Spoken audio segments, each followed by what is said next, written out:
Good afternoon. Welcome to the first lecture in the Department of Studio Arts Winter Lecture Series. My name's Gerald Otten, and I direct the Studio Art Exhibition program. Before we begin, I'd like to ask everybody to turn off your cell phones, laptops, iPods, anything electrical that'll disturb our speaker today. It's a pleasure to introduce Subhankar Banerjee, our winter term artist in residence. He's an artist, educator, and activist. Born in India, he studied electrical engineering at Jadavpur University in Kolkata, India. He then moved to New Mexico, where he received his master's degree in physics and computer science from New Mexico State University.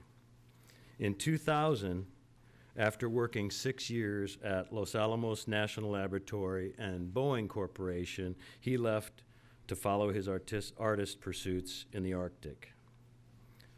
Subhankar Banerjee uses his photography to raise awareness about issues that threaten the health and well-being of our planet.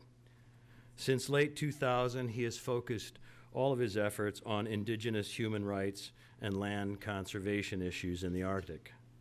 His photographic work has been instrumental in the ongoing conservation efforts of the ecologically and culturally significant areas of the American Arctic, including the Arctic National Wildlife Refuge, Teshekpuk Lake wetlands, Utukok River uplands, and the Beaufort and Chukchi Seas.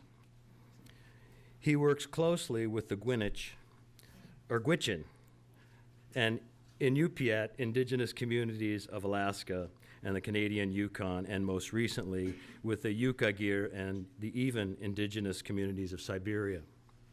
His Arctic photographs have been exhibited in nearly 41 person and group exhibitions in the United States and Europe, including the Hood Museum of Art at Dartmouth College. And by the way, he has an opening in the Jaffe Freedy Gallery in the Hopkins Center today, but also an opening in the Hood Museum in the group exhibition Focus on Photography, which is, what years? 1952. From 1950 to the present, their collection. So he has, which I think is very interesting, we have both photographs, a very large-scale photograph in the show on the Jaffe Freedy, and a smaller-scale photograph of Subhankar's of the same image in the Hood show. So I would encourage everybody to look at both of them. I'm certainly going to. In 2009, Banerjee's work will be exhibited in the group exhibition Impact, Living in the Age of Climate Change, which will open in Copenhagen at the Statens Museum for Kunst and at Nikolai Copenhagen Contemporary Arts Center. This show will travel to Iceland, Norway, Sweden, through 2010. Banerjee's given over 50 lectures, including presentations at the United Nations, Harvard, Princeton, and Columbia Universities.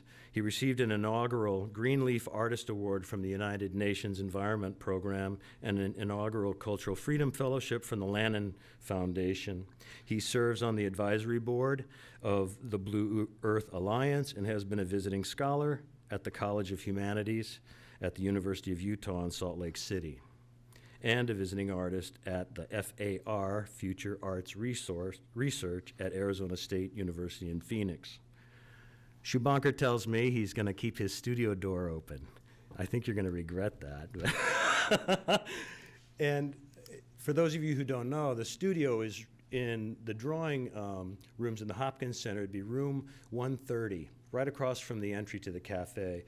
So students, you're welcome to knock on his door any time that he's in residence, if he's there. And if you want a more formal invitation to Subhankar, come to my office, room 129, and speak with me or the assistant, Nance Silliman, and we'll set up a meeting. He's also on Blitzmail, so you can blitz him that way as well. Directly following the talk, we'll have a reception in the Jaffe Freedy Gallery, to which you're all invited. And please welcome Subhankar Banerjee.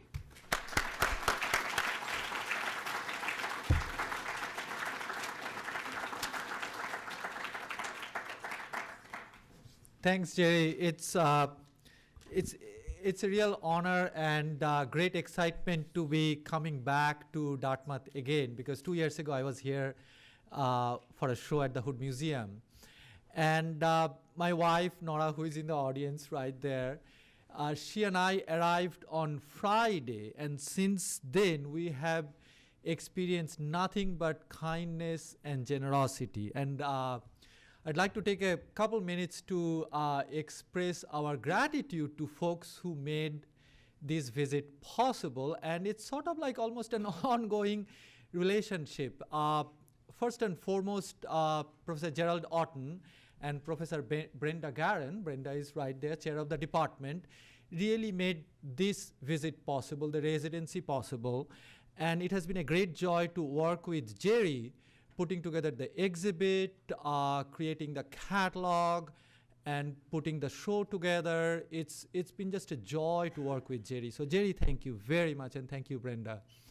And speaking of the catalog, Dartmouth has published a very beautiful catalog, and I was extremely fortunate to get an essay from Professor Carl Jacobi of Brown University in Department of History, and Carl is with us also. Thank you for coming up. So I would encourage students to really read Carl's essay, because Carl is a preeminent historian, and his book, Crimes Against Nature, Squatters, Poachers, Thieves, and the Hidden History of American Conservation, is sort of the core inspiration for a lot of things that I'm doing. So I would really encourage you, those who are interested in land conservation, history, human rights, Native American issues, to read Carl's first book. And Carl just has a book out, which came out last November from Penguin Press, called Shadows at Dawn, Borderlands Massacre and the Violence of History. I love the title, Violence of History. So I'm looking forward to reading the book. And like I said, we are coming back to Dartmouth. A couple years ago, I had a small solo show at the Hood Museum of Art. And I'm really grateful to Kathy Hart, Associate Director of the museum, and Brian Kennedy, who made that visit possible. And I don't know if Kathy is in the audience or not. Maybe she's traveling, I'm not sure. And I'm also grateful to Emily Burke, who curated the show that Jerry mentioned, Focus on Photography, 1950 to today. And she said that she'll be stopping by, and her show opens tonight. So I'd encourage everyone to see that as well.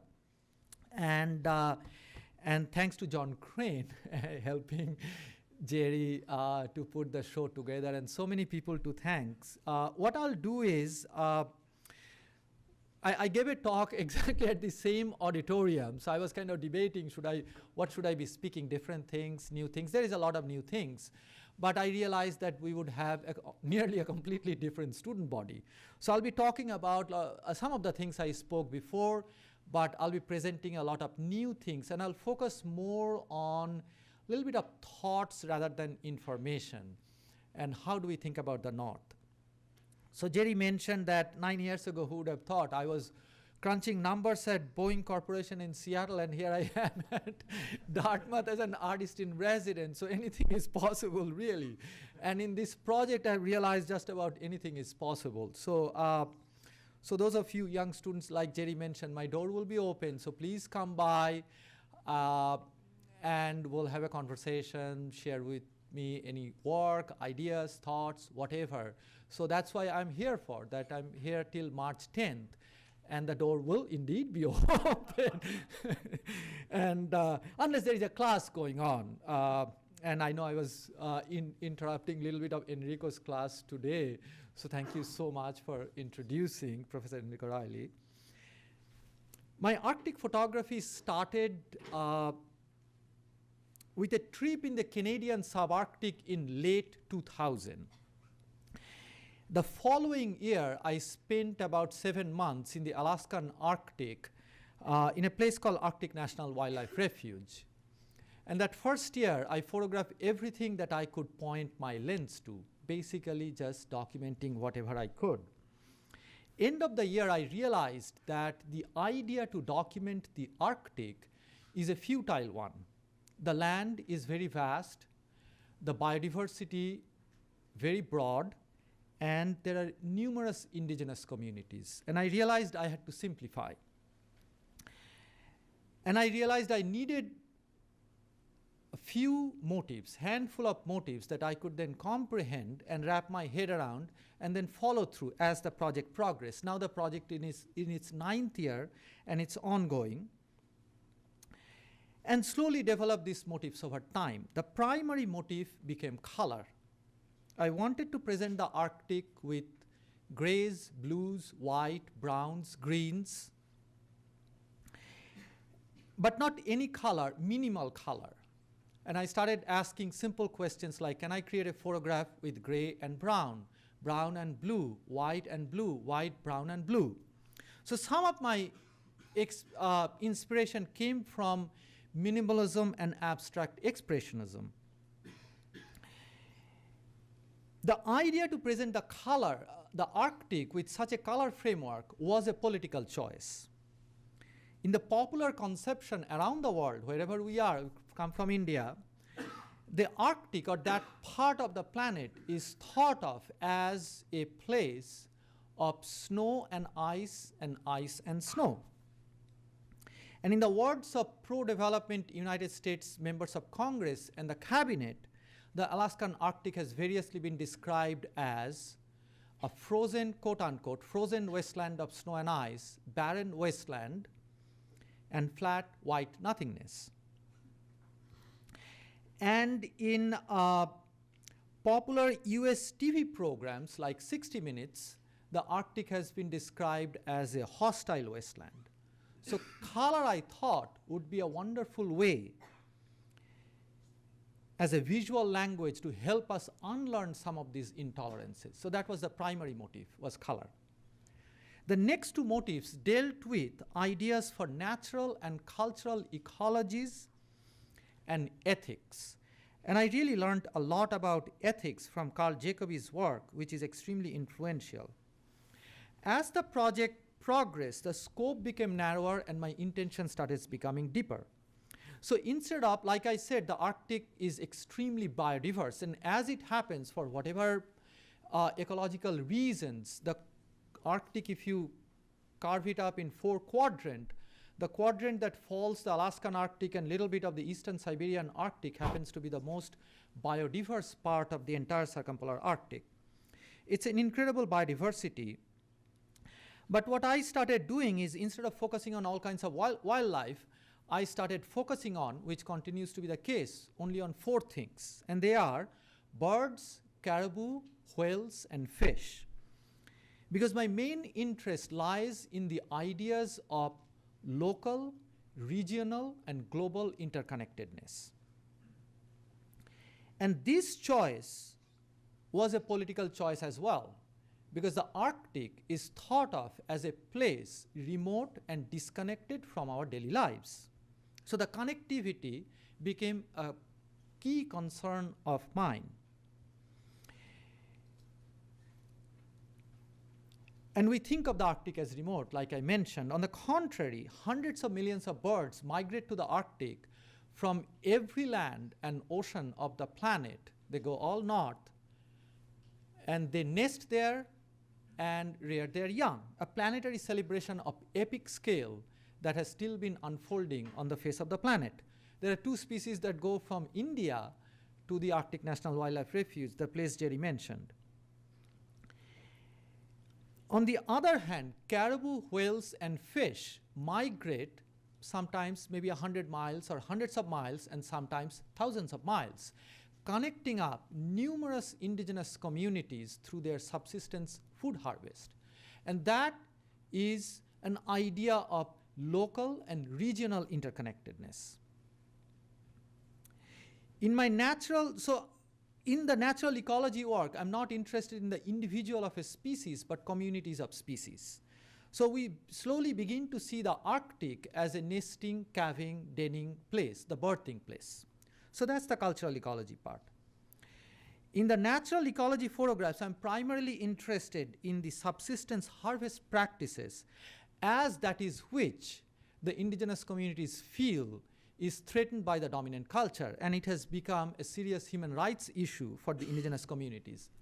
This part of my work is probably the most challenging, and And of course, I've been spending now in its 9th year, have become friends with communities that I work with. We work very closely. And speaking of which, it is a good time to mention that Jerry and Brenda and the Dartmouth has been extremely generous, that there will be a panel discussion on January 29th where Dartmouth will be bringing in 2 of my closest friends and 2 of the really leading Native American activists, Robert Thompson, he's Inupiat, and Sarah James, she's Gwich'in. So one is coastal, and I'll be talking about both communities. They'll be here organizing a panel with many of you, so I would encourage everyone to come if you can on January 29th. But that part of the work has been the most difficult because I am an outsider. No matter how much time I spend there, it is still the point of view of the other. And what do I do? And there is no way I can really present it what you would call honestly and with all its complexities. That's hard for an outsider. And one of the challenges is that I'll be talking about my work, but there are many other things that's happening with communities and usual things that happens everywhere. You have issues of depression, drug, alcohol, abuse, and any things that exist anywhere on the planet. It exists in the indigenous communities as well. And some of these issues I always felt that perhaps best addressed by members from within the community, not necessarily indigenous, but someone who has lived there and from within these places. And the nice thing is that is happening very wonderfully, and that's also a great inspiration of my work. I don't work in that area, but it's great inspiration. There is a writer, she's Gwich'in. Her name is Velma Wallis, one of the communities also I work with, Fort Yukon, and she's both a novelist as a nonfiction writer. And she wrote an influential book called Raising Ourselves. And her novel, there are several of them, called Bird Girl, and the one called Two Old Women, which has been translated in multiple languages. And then there is an artist, Inuit artist, and there are many such work now coming out. Inuit artist, her name is Annie Putugok, and she is from Cape Dorset in the Nunavut territory, and she has been doing work that is coming out, like dealing with these other difficult issues that I'm talking about. Like I said, what I have been focusing on is the subsistence harvest practices. And what I have done is I've chosen the bent posture as my primary aesthetic. And that, again, is a political choice. In a post-domestic society that we live in, the bent posture, a symbol of labor, has disappeared from our visual consciousness. We primarily sit down. We get up in the morning, we sit down, we drink tea or coffee. We sit down and drive or take public transport to get to workplace. We sit down in our office. We return home, we sit down, we eat. We watch TV sitting down, and we go to sleep. The disappearance of the bent posture from our visual consciousness may have led to many different forms of intolerances. I use both near and far in my aesthetic, and in that part of my work, I'm deeply influenced by paintings of Jean-Francois Millet primarily, and Pieter Bruegel and John Constable. And I'm actually grateful to my wife, Nora, who introduced me to the work of Francois Millet, because she studied art history at Smith College, so she's really happy to be back in New England. So those are the 3 aesthetic strategies that basically simplifies the project: color, birds, fish, whales, caribou, and bent posture. Just a little geographical thing, and I'll talk about a little bit of now I'll go into a little bit of information, a little bit of news items. Where are we with regard to the Arctic? Why is it important? And it's just getting worse and worse and worse day by day, politically speaking, as well as ecologically speaking. So we'll talk a little bit of these news items now. This is the entire Alaskan Arctic from east to west, and the adjacent Canadian Arctic. And I'll talk about Robert Thompson I mentioned. He's from Kaktovik. He and his wife Jane live there. Sarah James is from Arctic Village. I'll show pictures of both communities. And also Old Crow, which is in the Canadian Yukon, also a Gwich'in community. And then the Inupiat communities are spread really throughout along the coast, and I'll show photographs from Point Lay, which is also in the exhibit, Point Hope. So that's sort of roughly what the American Arctic looks like. And there are 4 regions I'll focus on: Arctic National Wildlife Refuge, which is the eastern section, National Petroleum Reserve, and in there are 2 ecological areas: Tashapak Lake Wetland, this area, Utukok Upland, that area, and both of these oceans. And my work is organized, this ecological part of the work and also the cultural part of the work is what I call resource wars, because there are resource issues happening out there. So the first series, as I'm organizing this work, is Gwich'in and the caribou. The coastal plain of the Arctic National Wildlife Refuge, and this part is the Arctic Refuge, is the core calving area of the Porcupine River caribou herd. It is also the most debated public land in the US history. Whether to open up this land for oil and gas development or to preserve it has been raging in the halls of US Congress for the last 30 years. Numerous indigenous communities living within the range of the porcupine herd have depended on the herd for over 10 millennia. The Gwich'in people of Alaska, northern Yukon, northwest territories of Canada live on or near the migratory route of the herd. And they depend on it primarily for subsistence food as well as their cultural and spiritual identity. The Gwich'in are caribou people. And in the catalog and the exhibit, when you visit that area, names of everyone is there. So they're not no-name people. So please sit down. We created a little space with 2 benches so you can sit down. There are several articles out there. So come back throughout the exhibit and look at various of these things as time permits. The Gwich'in are caribou people. They call the caribou calving ground Itsigwatsan Gwandai Gudlit. That means the sacred place where life begins. To the caribou calving ground, to oil and gas, is a human rights issue for the Gwich'in people. And these photos are from the Canadian Yukon. In addition to the perceived threat of oil and gas, the Porcupine River caribou herd has been severely impacted by climate change as well. And as it happens, very strangely, it's one of the most impacted of all of the 180 caribou herds that are in the circumpolar north. Because one of the reasons is that these herd migrates one of the longest distances, nearly 4,000 miles each year. And their numbers have declined at a steady rate of 3.5% since '89, from 180,000 to less than 100,000 now. Plenty Coups, the last great chief of the Crow Nation, said once, "When the buffalo went away, the hearts of my people fell to the ground, and they could not lift them up again. After this, nothing happened." Jonathan Lear, professor of philosophy at University of Chicago, wrote a wonderful book called Radical Hope, Ethics in the Face of Cultural Devastation. And he contemplates on that last sentence of Plenty Coups, "After this, nothing happened." Beautiful book, I would highly recommend. And my dear friend and renowned Gwich'in activist Sarah James from Arctic Village wrote, "We are the ones who have everything to lose. Maybe there are too few of us to matter. Maybe people think Indians are not important enough to consider in making their energy decisions. But it's my people who are threatened by this development. We are the caribou people. Caribou are not just what we eat.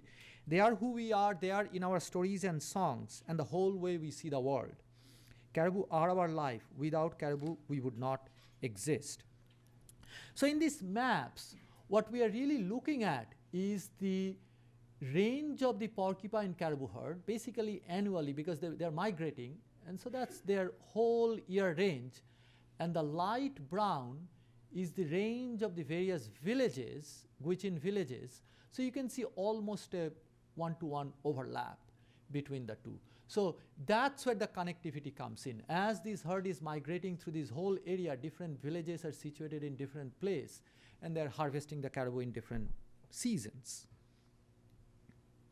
So that's the Gwich'in and the caribou. And Sarah is the founding board member of the Gwich'in Steering Committee, which is right here. There's a website that you can also look up for more information. Now I'll move on to our next resource war called Coal and the Caribou.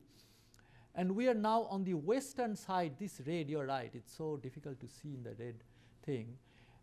So we are on the western side of the American Arctic, and this area, that sort of darker brown, that is what is called the Utucock River upland, which is the core calving area of yet another caribou herd called the Western Arctic Caribou Herd, the largest herd in Alaska. This herd ranges over 140,000 square miles area, and about 40 communities, including Inupiat, Yupik, and Athabaskan, are located within the range of the herd. And that's map. So these maps I'm showing you really the reasons of connectivity, that this place is not remote and far and all that. So there is that local and regional connectedness. So in this map, let me see if I can get this thing going. Yeah. What we are looking at is, again, the migration of the caribou. This is a little bit done differently with the color coding. So that's their calving area. Then they spread out a little bit right after calving, which is their summer range. Then this is their fall migration range. Then this is their wintering range. And all these red dots that you see are various indigenous communities spread throughout the range of this herd. And there are more than 40 communities from 3 different tribes. And that's sort of what they're doing. These are scientists have studied them through satellite collars. So that's their migration pattern. But as it happens, so again, for like the Gwich'in people, for these indigenous people, the herd is both a vital link to their cultural heritage as well as their subsistence diet. But as it happens, underneath the herd's calving ground lies the largest coal deposit of North America, 4 trillion ton of bituminous coal. While coal is heavy and difficult to transport, there has been both past proposal and present proposal to develop this area for coal. We see tracks on coal seams made by the caribou herd over a long period. These tracks are deeply etched in the coal surface.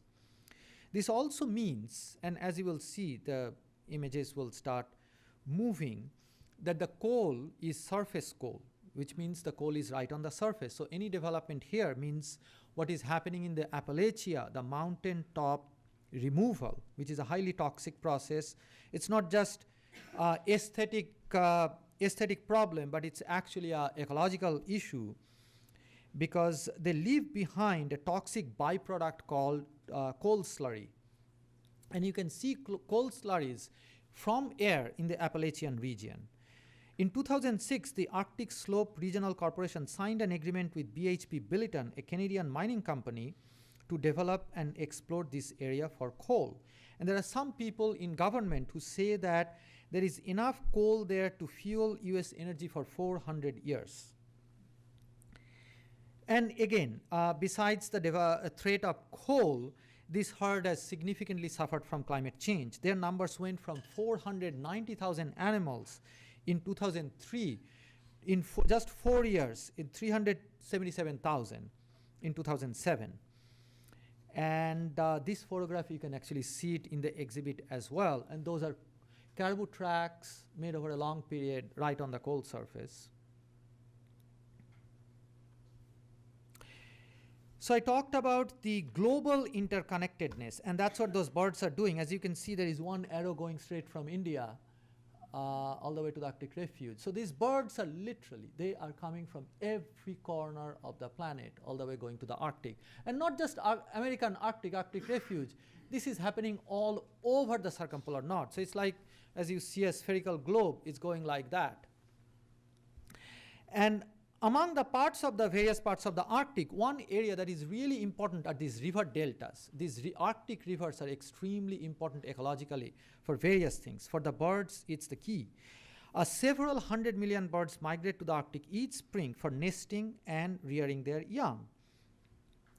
Like I said, they travel from every continent.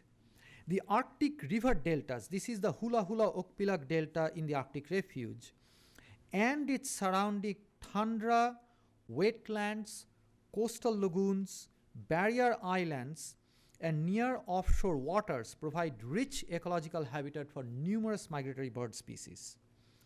These birds use these ecoregions for nesting, molting when they're featherless, molting, they're staging, large staging, and feeding. Major Arctic deltas, as it happens, lie atop large quantities of oil and gas reserves. The Lena River Delta in Siberia, the most important Arctic river delta, and the largest as well, it spreads over 100 miles. It's extremely large. The Mackenzie River Delta in the Canada, largest delta in Canada, the Canadian River Delta and the Hula Hula Delta in the American Arctic are all known to have oil and gas underneath, and they're also known to be premier habitats for migratory birds. In addition to the threat of potential oil and gas development, scientists are predicting that climate change will have serious impact on the global bird population and species diversity. Important breeding and nesting areas are projected to decrease sharply as tree lines advances northward, encroaching on tundra, and because the timing of the bird arrival may no longer coincide with the insect cycle. When they show up, they expect the insect to be there. That's why the birds are going there. 24-hour feeding opportunities. These mosquitoes that are nuisance for us is food for the birds. At the same time, sea level rise will erode the tundra extent from the north in many areas, further shrinking important habitat for many living things. So this photograph I'm showing, because I'm showing all these distant perspectives, so now I'm going into a couple of the close-up ones. So this is actually part of a larger sequence. There might be actually 40 images in this, in a grid of probably 12 by 12. This species is called, and again, it's color, it's just brown, and that's it. There's nothing but brown, called buff-breasted sandpiper, one of the rarest species that comes from Argentina. And this bird is a male engaged in a courtship display. So we see the courtship, and we see nesting, and this particular one is also in a grid of about 30 or 40. So that's wonderful. Actually, during this residency, one of the things I'll be doing, because I'm showing you a small selection of images. I just sent up about 300 images for drum scanning. They're coming back. I'll be working on them, sharing with you, because this kind of work will be presented a little bit differently. They're not just single large images, but they are small in a grid, and they have their own aesthetic ideas. And so the bent posture is not just for a domain of the indigenous harvest, but also for the scientists. The scientists who are working there are working very hard. These are actually some scientists, friends of my friends, who are studying the shorebirds in the Alaskan Arctic. And among other things, they're also looking at, here they're studying fat content, but they're looking at signs of bird flu, which could be devastating. Nothing is found though, but that could be devastating if it is found in the Arctic. A little bit of digress, because here I'm kind of going in the zone of gray, because gray is a color that I'll be working more and more with in the coming year. These are those caribou I was saying they're losing numbers, and they're dying in very large numbers each winter, because when it's supposed to be 50 below zero, 40 below zero, both in Alaska and Siberia, I heard the same stories. Instead, it's raining in December when it's supposed to be 50 below zero. And when it rains, and then a few hours later, it's 50 below zero, so it's ice. So it's creating this solid ice on the tundra, so the animals cannot break through and find food. So they're having, so thousands of them are dying just from that one single reason. So this is one of those cases that happened in the Arctic Refuge, whereas a large herd from the Tashapak Lake herd came all the way to the Arctic Refuge, 240 miles. They couldn't find food and died here in Arctic Refuge, actually in Roberts Island, in Butter Island. And then another image of gray. Permafrost is literally just melting. I've been working there 9 years. 9 years ago, you could not see anything like this, but now you can. The ground is literally just melting away. And these are 150 years old coffin getting exposed. Grizzly bears are coming and beating up on the body, so you can see human bones scattered. Tashapak Lake is truly the most important wetland in the Arctic. It is so unique. The lake itself is not that ecologically important. It's like it's a big, huge lake. and that's what it is. But it is probably the largest lake. I'm not sure if it is the largest. But it's all these, actually the pointer, but is all these other lakes that you see, this whole area, hundreds and hundreds and hundreds and thousands of little lake, tiny lake, medium-sized lake, and this and that. And the birds use all of that for various reasons. Some will be nesting alongside it, some will be molting in it, and so on and so forth. And Oil and the Geese is that series. The Tashopak Lake and the surrounding wetlands, this image is in the exhibit. In the north central Alaskan Arctic comprise one of the most important wetland, like I said. Birds come from 3 nations here, Mexico, Canada, and Siberia, and nesting birds from 6 continents, as many as 37,000 brant, up to 30% of all Pacific brant, gather each summer to molt north and east of the lake. And thousands of Canada and snow geese also gather to molt in the safety of this unique wetland complex. US government has made very strong effort in the past few years to open up the entire 1.7 million acres of the Tashopak Lake special area to oil and gas development. The Inupiat people of the North Slope, who depend on this wetland, oppose this development. And I get involved with various legal suits. I get invited to write declarations. And this is one case we did win in court, but it's only temporary. I mean, it's an ongoing battle. But the Tashopak Lake also has a small but significant caribou herd. These are caribou tracks that the Inupiat people depend on. And these are, again, just color, just brown. Now the ocean. The ocean is the one that is politically probably most debated right now. Inupiat and the whales, that's the series. And ecologically what I'm doing here is that different things. Hiroshi Sugimoto did his epic series Seascapes, and his concerns were aesthetic. My concerns are ecological. Even here I'm just using simply wind as my organizing thing. When the wind is blowing in one direction, it takes this fresh water, which is extremely nutrient rich, out from the lagoon and the river onto the ocean, and when it blows in the other direction, the reverse happens. And this back and forth process creates a rich ecology in the lagoon area where these animals then congregate and find food from.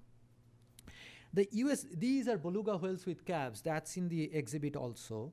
US government has made a strong effort in the past few years to open up the entire Chukchi Sea and the entire Beaufort Sea of the Alaskan Arctic to oil and gas development, offshore gas development.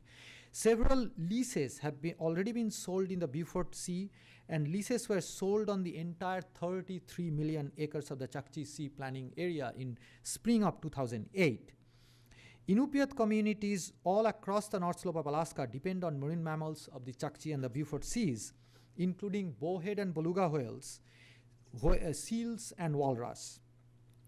These communities oppose offshore oil and gas development as they feared such development would seriously impact the marine ecology and subsequently their culture.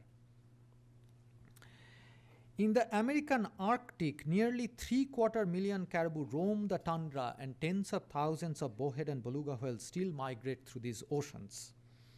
Actually, 10,000 bowhead and over 60,000 beluga whales migrate throughout these oceans.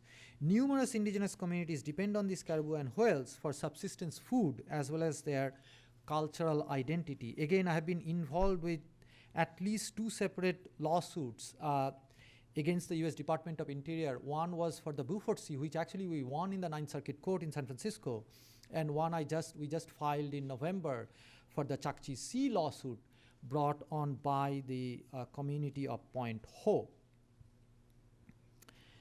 That's the first shale oil seep. There is a story there. So that's sort of the current situation. Like I said, these are more like news items. So these red are sold leases. So this is Arctic Refuge is still protected, except leases have been sold on the outside. This area pretty much have been all sold. Chukchi has been pretty much all sold. In the Beaufort, there are more leases will be sold. And what the indigenous communities and the environmental communities are trying to do is preserve 6 areas. Arctic Refuge I talked about, Utukak I talked about, Tashapak Lake I talked about. There is Atkasuk wetland here. Well, it's pretty much getting sold. The Colville River Delta and the both oceans. But in this picture, all I want you to see is the idea of fragmentation. In the lower 48 states, we have fragmented. We have Yellowstone National Park and all of that, but it's all fragmented ecosystems now. And so there is now a new effort in the 21st century, what is called creating ecological corridors. In the Arctic, we are actually reversing that process. We are fragmenting it very severely because these animals need spaces to migrate and move around. So I talked about oil, gas, coal, but there is something coming that is very brand new thing, and I really don't know much about the science of it, but the development will start next year. Apparently, there is an extremely large amount of solid hydrate. These are called hydrates. And in solid form, natural gas hydrates, but in solid form. And apparently, this whole area has solid hydrates, very large amount of it. And this is really brand new news. And speaking from the climate change point of view, apparently this thing is 20 times more toxic than CO2, carbon dioxide. But again, we don't know what ecological impacts it may have, what it means, how to extract, and all of that. It's all very brand new things, but I just thought I'll share with you. This is coming as well. 5 minutes? Yeah, I better finish up. I do want to talk about the Siberia. So quickly, the two cultures in Siberia that, unfortunately, I don't have a good map of Siberia. This is called Yakutia, which is the largest subnational entity. It's a province of Siberia, or Russia. Largest subnational entity in the world, and size up like the entire Western Europe. And two communities I work with, one, the Iveni people, they're reindeer herders, and the Yukagir people, they are the hunters. And with climate change, these are my friends from the Yukagir community, which is a hunting and fishing community. And with climate change, what is happening, the temperature is rising, so it's actually might make the northern fish species go extinct. And there is a whole bunch of issues going on with regard to fish and climate change. And you will see this entire sequence in the exhibit as well. That's Nikolai Shalugin. And he's primarily caught broad white fish, Arctic char, and that's a lingcod, all of the species that are threatened by climate change.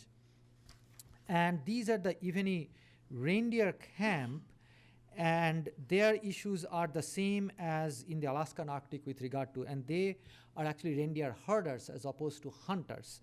And their issues are the same, that these reindeers are finding it difficult to find food during winter months, and the stories are in the catalog and as well as in the exhibit you will see. So I'll quickly stop so that we have time for discussion. Actually, with that, why don't I stop and we will have some discussions.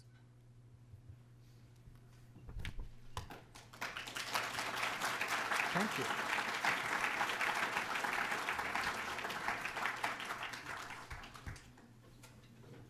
So we have a good bit of time to have discussion, right? 15 minutes? Yeah. Sure. Okay. I'm wondering what impact your photographs have had to help the cause, or what on the audience. How do you try to use your photographs to So the question is, how has the photograph impacted with the cause? And what I do is, what we have done over the past, 2003 is when I started showing actually 2001, for the 9 years. So multiple things we do. First is that the photographs are used by both the human rights indigenous organizations, and they're used by the environmental organizations all across the country for the campaigns. So that's one thing. Second thing is that the members of Congress, So I personally work with several key members of Senate and the members of the House. Senator Barbara Boxer is someone who is a key ally of ours, and she's now the chairman of the Senate Environment and Public Works Committee.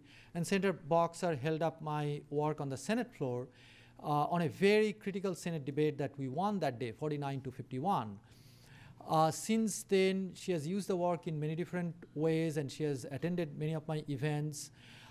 Senator Dick Durbin has been a great champion of these works, and many other senators and members of Congress. So that's sort of the politics side of it, but I'm an educator. So what we have done is we received a very generous grant from Lannan Foundation, and I was able to, for almost like 2 to 3 years, do exhibits and events all across the US, and in every one of them, we were able to bring in my indigenous friends. And so we would travel and give these talks and have an exhibit at a museum. So that was sort of the public outreach part of it. So far, I mean, this is like keeping our fingers crossed. We actually haven't lost anything. That's the oddest thing, is how did that happen? 2005 was probably the worst year when we thought that we just don't have enough votes and we will lose. And so that year I initiated something totally out of the blue. And I was in large debt. I have still been in debt. But I initiated the idea in October because we were going to lose that let's do national ad campaigns. And I worked with another friend. We designed this ad. We had no money to place it anywhere. 2 weeks later, we had full color page, full page ad in the New York Times, Washington Post, and Los Angeles Times, and USA Today. And somebody came in, I have no idea, paid $200,000 to place these ads. And whether the ads did anything or not, we don't know. Again, we won by 1 vote. And, but it's a constant process. And now, of course, things probably will look differently. However, just day before yesterday, I wish I had a copy of that. Wall Street Journal published an article where many of you may know Arctic is they're talking about as the frontier for energy now. And apparently, and as Carl mentioned in his essay, that 20% of the energy they're saying is up in the Arctic. So everybody is going for it, including US, Russia, Canada, everybody. So Arctic will become a bigger battleground than it is now. And all this climate change dialogue will probably take a little backseat. So it's going to become a bigger and bigger battlefield. And so the point of the work is that hopefully the ecology and the human rights will not get at the bottom of everybody's piles, because that's important. It probably will be developed to a large extent, but how can we do it in a more sensitive manner? Or maybe some of the areas we don't do it, and maybe there will be other forms of energy will take in its place before we develop it all. Does that answer your question? So it's an ongoing process. It's a combination of education, activism. I go to DC often myself, and it's a combination of education, activism, and working together. And Sarah and Robert will be able to give you really first-hand perspective from their point of view. Yeah, Brenda. Could you talk a little bit about your process as an artist, making the work and working with the Gwich'in people and other peoples, and also how do they feel or what do they think about your photographs? Okay, that's a really good point. Like I said, unlike, let's say, someone like Sugimoto, where the idea comes first, then you go execute it. For me, it is a conceptual project. As you can see, there are now themes emerging, but it is a process that is defining the motives or the themes in a way. So specifically with regard to the culture, I really had no preconceived ideas. What it is I'm going to photograph, what I'm doing. So the first year, I almost took no photographs, except towards the very end with Robert Thompson, with whom I had become very close friends. Those works I've never shown before. It's black and white. In 50 below zero, we are sheep hunting and ice fishing. So that's the first time I started just taking a few handful of photos. Then the next year, the Gwich'in community, I didn't even photograph until 2002, even though I was there for a long time. I didn't even take out my camera gear. because I just didn't know what it is I'm photographing, but I knew that the friendship is important, and I wanted to learn from them what it is important to them. So then over the years, sort of like I'm just hanging around. Basically, we are on the field, we are hunting or fishing or butchering the caribou right on the field and eating and all of that. So then slowly it became important that what is important to them, what part of the story that they want to tell to the outside world. Because that's why you don't see pictures of villages here, you don't see pictures of cabins here, you don't see many pictures that are missing from my documentation. But I'm not interested in that creating the view of the tourist, or I hope I'm not. We can never be too sure. So then comes, even in my ecology work, what I'm trying to do, I guess in both, that in photography, it's very easy to give entitlement to the viewer, because that's what, like, if we look at American photography, for the longest period, it was about entitlement. We want to imagine ourselves in that place. So that went on for a long period of time, whether it's Ansel Adams, less so Elliot Porter, the whole genre of photography. Then the photographers started questioning that with Robert Adams and others. Then it became the opposite, the man-altered landscape, where we are showing the things that may not look necessarily good. In my case, it's a challenge because I am showing beauty, but I'm very conscious of the idea of entitlement. I hope my photographs are not encouraging some entitlement, or at least it's not immediate. Same with the cultural work, and it's creating a tension as well, because when you see these bloody pictures, it's not necessarily fun to look at for many people. But then your point of how do they perceive it. So what we do is, again, Jerry being very generous, the Dartmouth gave me 500 catalogs, and then another 1,000 we have. So right from when we were at home, I was able to send out like 200 or something, you sent it. So it went to the communities. And whenever, like I have a book. So one of the things the Lannan Foundation did is, besides that educational outreach, they funded 10,000 copies of my first book that were specifically donated to the indigenous communities. And so it's sort of a back and forth. And whenever, the money is always a problem, that going back, but whenever there is funding, I'm out there working with them, and we are seeing, and you will hear from Sarah and Robert directly, exactly ask them that same question, I guess.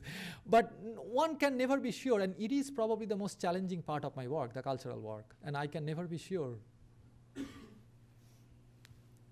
you considered any alternative media, such as documentation? You talk about this being a reflection and kind of something from the past that might be lost. I'm wondering, like an immediate, either video, sound, a conversation, much like StoryCorps, something that goes on and it's recorded in kind of a, not so much didactic manner, but there's some artistic play in what you do. That's a really important point. I've thought about that a lot, but I'm not a film person. What we have done, I have encouraged filmmakers to come up there. So what we did is, this was a very small thing, but Sundance Channel did a piece where we went to Arctic Village, and they interviewed several of my friends, and there is the hunting pieces. Actually, that the winter hunting images come from actually that specific trip. And they interviewed. Unfortunate thing is that this was part of a larger program, and only 12 minutes were shown, but there are 13 hours of actual really good interviews that even I don't have access to. But it is a really good point, because that's something that ought to be done. I participated in a conference in November at Barnard College in New York called The Scholar and the Feminist. Actually, no, what was the name? Name of the conference was called Gender on Ice. And some of the people I met, they're professors. One is a professor of philosophy, I remember, and another professor was anthropology, I believe, I can remember. So they are doing some of that stuff in Barrow, one of the Inuit communities. But you are right, there is nobody is doing that right now, and I think it needs to be done. Even some of the stories of the elders that are getting lost. So if one of you right here is a filmmaker and have interest in doing that, come talk to me, I'll totally get you connected. So because that's not, That's not my strength, but come talk to me. I'll get you connected if you have any interest working with any of these communities.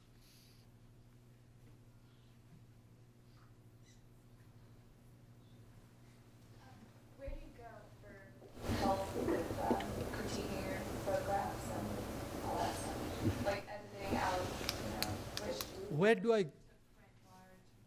Okay, so the editing process of it is so far, I mean, that's a challenge because, I don't have a formal background in art. Well, I mean, I was trained in the arts. My granduncle was a painter. I used to paint when I was a child in India, but I don't have a formal education in photography or any of the mediums. So where do I go? All of the selection for catalogs and things, this one, of course, Jerry and I selected together for the catalog and the exhibit. But generally speaking, I'm just doing that on my own, making the decision. And to my surprise, this is the oddest thing, that I've been showing all these things for the last 8 years, and I've never really looked at my archive yet. Until about, 3-4 weeks ago, I started looking at my archive because there is a publisher in London, Thames and Hudson, is interested in publishing my full big Arctic book. And so I started just looking at and I said, okay, I'll be at Dartmouth, so why don't I look at my archive? Maybe I can just share more stories with students and things.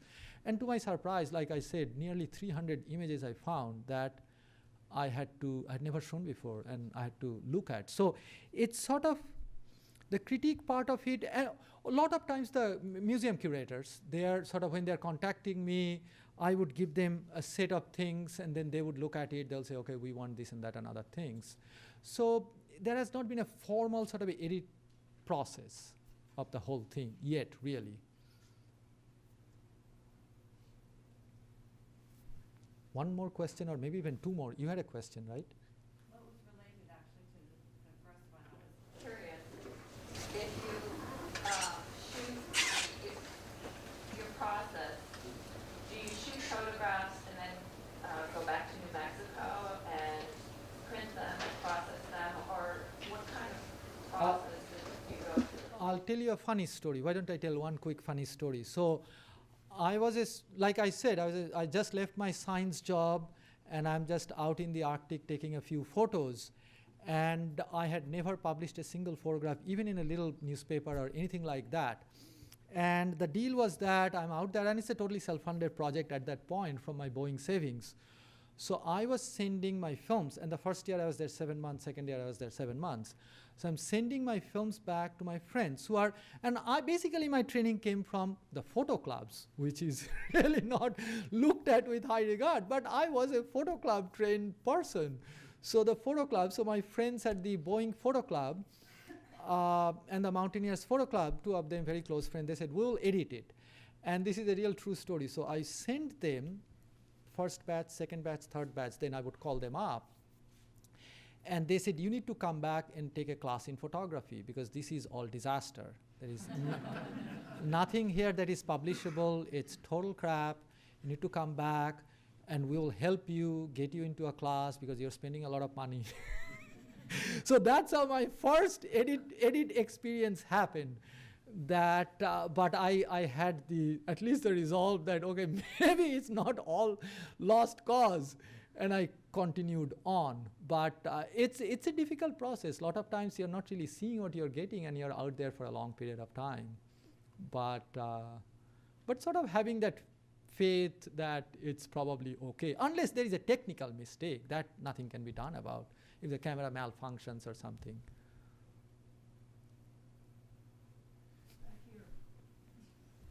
Back there, Enrico? Yeah.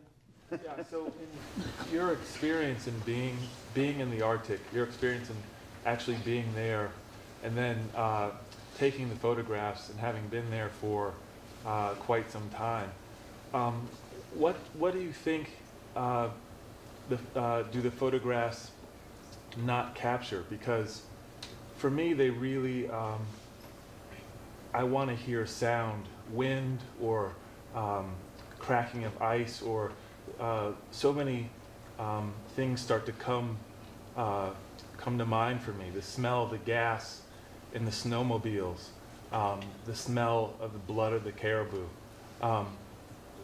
What do you think the photographs don't capture? that you're taking? I'm so glad you brought that up. And that is something I have been thinking about. That's why, like, a different kind of film, not exactly the documentary kind. I had been thinking about that. And some of the things you immediately mentioned is sound. And I'll mention that because sound is such an important and different part of the Arctic. So you're out there, and this is just as an example, you're out there on the tundra, let's say in the summertime, and the snow dumps, goes completely quiet, and then the snow melts maybe half a day later, and then you can hear these loons and the cranes and the all these other birds from miles away causing ruckus that you can't even sleep 24 hours a day. That I distinctly remember. Another one, the blizzard, like Robert and I actually camped out one time 29 days, and we had 4 calm days. Wind blew steady at 65 miles an hour, and it'll blow like 70 hours, calm for 2 or 3 hours, then it starts blowing again. And we are talking about 120 below zero wind chill. And all I remember, we would be inside the tent, and actually those are the kinds of photos that I'll be beginning to show. But it still cannot capture that experience. But the tent basically caved in, and we are just basically 2 bodies like that because the wind is so strong, the tent, yeah. And all I can hear is fluff, fluff, fluff, fluff, fluff, fluff, fluff, fluff, fluff for 68 hours nonstop one time. Nonstop. And so that was one of those experiences, or the smell of the raw, fresh blood, or even eating it. So these are things that I think the medium of photography clearly lacks. Film would be a second sort of a choice to bring some of these out. Still may not be able to probably capture a lot of these things that they experience. But I would think film is that next medium where perhaps some of these things could be captured.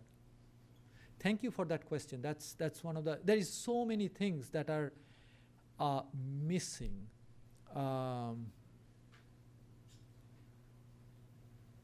That's actually something I'll be thinking about, and I'll talk to you more about that.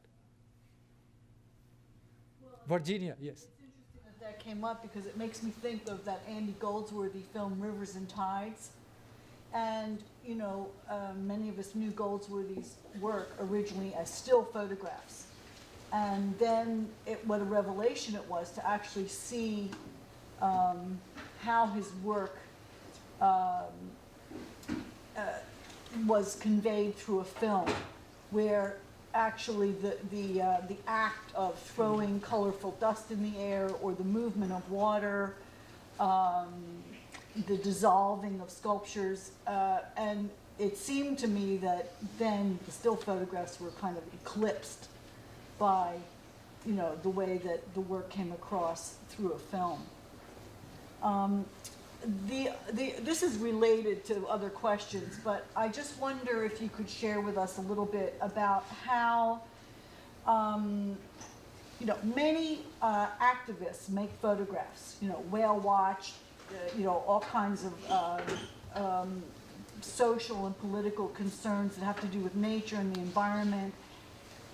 What do you think some of the decisions are that you're making in the way your photographs look, either in the making of the pictures or the presenting of the pictures, that bring your work into the realm of the museum and the art world, as opposed to, you know, being reproduced in other kinds of, you know, activist publications, but not really artwork?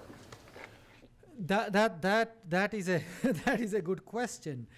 The thing is that I'll be very honest with you. Like I said, when I went there first, I truly had a completely open mind. And this idea, and it may sound a cliche, but it's interesting. I'll tell you a very quick story. I just taught a class at University of Utah, and I titled it Land as Home, and it was a graduate level class, basically mixed bag of ideas on philosophy, literature. It wasn't a photography class, literature, philosophy, visual art, whatever.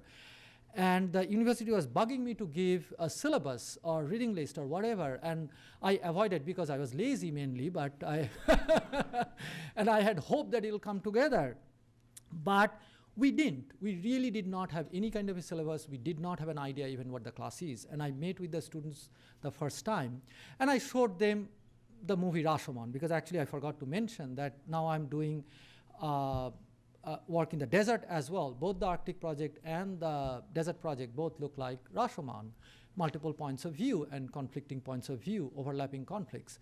So the thing is that, so when I went there, I really did not think that I'm creating art or I'm creating journalism or I'm creating this or that or other things. I just wanted to be there. And it continued to be that way for the longest period. These motifs that I mentioned today are something, and now that I'm looking back at my work, is I have been doing the same thing. I haven't changed at all during these 9 years. So in a way that these ideas were there, but I didn't know how to articulate it. So whatever I was photographing with some sort of an idea. But one of the things, it is true, like when you say the nature photographs and whatnot, the idea of entitlement, like I mentioned, that was very much in my mind. That's one thing I did not want to create, photographs of entitlement. Because that's something, the first thing that goes wrong in photography of land or nature, especially here, there is a total danger because there is beauty involved, and beauty is a deadly thing in the arts. So, but other than that, how the aesthetic evolved is truly over time. Now I know what it is, and they seem to be consistent, that these are the three motifs I'm working with and moving forward. But this motif seems like 2001 photographs that I was pulling out of my archive is exactly same. But how I came to this, I honestly can't tell you, and that's where probably the process comes in. Like I said, like Sugimoto or many other conceptual artists would just come up with the idea, go execute it. For me, it's the execution tells me what it is.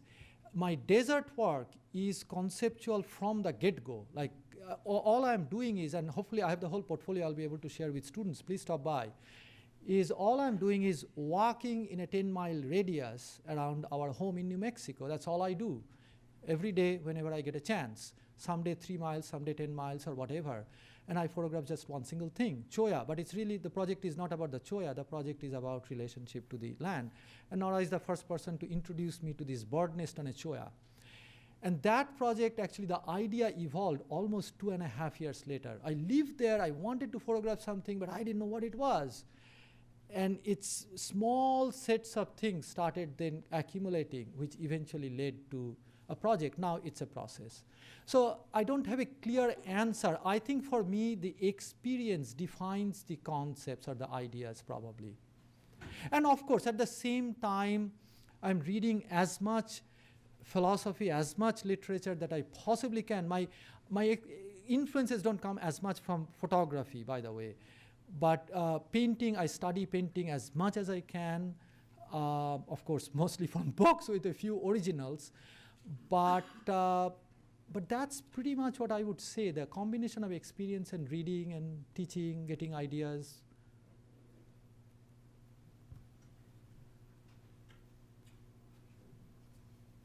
Okay? Thank you, Subhankar. Thank you.